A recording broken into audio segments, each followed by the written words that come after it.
নমস্কাৰ আপোনালোক সকলোকে পুনৰবাৰ মোৰ ইউটিউব চেনেল তথা ফেচবুক পেজ পংকজ লিমকালাৰ আন্তৰিকতাৰে স্বাগতম জনাই লৈ আনিছোঁ এই মুহূৰ্তত এটা বিশেষ গুৰুত্বপূৰ্ণ খবৰ আৰু যিসকলৰ বিশেষকৈ দুচকীয়া চাৰিচকীয়া বাহন আছে বা যিসকলে গুৱাহাটী দিশৰ পৰা গোৱালপাৰা অভিমুখে বা গোৱালপাৰা দিশৰ পৰা গুৱাহাটী অভিমুখে আহ যাহ কৰিম বুলি ভাবিছে তেন্তে আপোনালোকৰ বাবে এই বিশেষ গুৰুত্বপূৰ্ণ খবৰটি আৰু আৰম্ভণিতে ক'ব বিচাৰিছোঁ যদিহে আপোনালোকে একো বেয়া নাপায় বা অসুবিধা নহয় ভিডিঅ'টো যিমান পাৰে শ্বেয়াৰ কৰি দিব।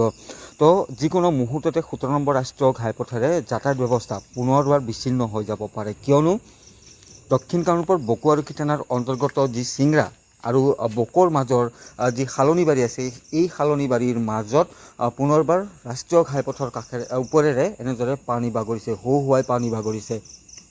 আৰু এই যি অংশ এই অংশখিনিৰ ইতিমধ্যে কেইদিনমান পূৰ্বে কালভাৰ্ট এটা উটি গৈছিল, পথ চোৱা ভাঙি গৈছিল আৰু যাতায়াত ব্যৱস্থা সম্পূৰ্ণৰূপে ব্যাহত হৈ পৰিছিল। আপোনালোকে সেই খবৰটি নিশ্চিতভাৱে বিভিন্ন সংবাদ মাধ্যমৰ জৰিয়তে হওক বা বিভিন্ন ছ'চিয়েল মিডিয়াৰ জৰিয়তে আপোনালোকে অৱগত হৈছিল। এই খবৰটো ময়ো দিছিলোঁ। তো এই স্থানতে যোৱাকালিৰ পৰা যিটো বৰষুণ, ধাৰাসাৰ বৰষুণ, এই ধাৰাসাৰ বৰষুণৰ ফলতে এনেধৰণে পুনৰবাৰ এই স্থানতে এটা দিশৰ পৰা অন্য এটা দিশলৈ পানী বাগৰা পৰিলক্ষিত হৈছে।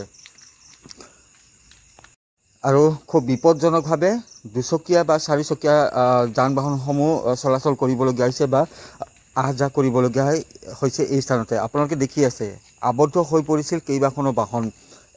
এজন বাইক চালক বাইকসহ তাত পৰি যায়, তেওঁ নিয়ন্ত্ৰণ হেৰুৱায় আৰু নিয়ন্ত্ৰণ হেৰাই তেওঁ বাগৰি পৰে। সেই যি দৃশ্যাংশও আছে আপোনালোকে দেখিবলৈ পাব। চাই থাকক কেৱল সম্পূৰ্ণ ভিডিঅ'টো। তো এয়া বকো আৰু চিংৰাৰ মাজৰ দৃশ্যাংশ।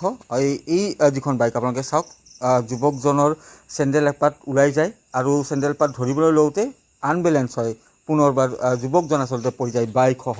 অৱশ্যে তাত যিসকল স্থানীয় লোক আছিল তেওঁলোকে ততাতৈয়াকৈ আহি যুৱকজনক তেওঁলোকে উঠাই দিয়ে, বাইকখনত তেওঁলোক উঠাই দিয়া পৰিলক্ষিত হ'ল।